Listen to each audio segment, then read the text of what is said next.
हमारे इस चैनल मैथिली गंगा को लाल बटन दबाकर सब्सक्राइब करें व घंटी के निशान का बटन दबाएं ताकि सभी नए वीडियो आप तक तुरंत पहुंचे बिल्कुल मुफ्त।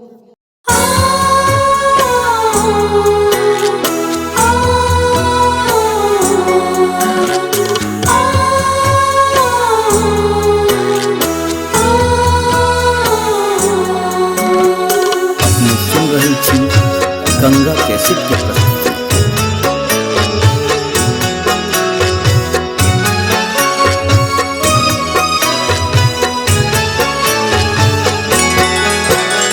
गंगा रे जमुना माँ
हमारे इस चैनल मैथिली गंगा को लाल बटन दबाकर सब्सक्राइब करें व घंटी के निशान का बटन दबाएं ताकि सभी नए वीडियो आप तक तुरंत पहुंचे बिल्कुल मुफ्त।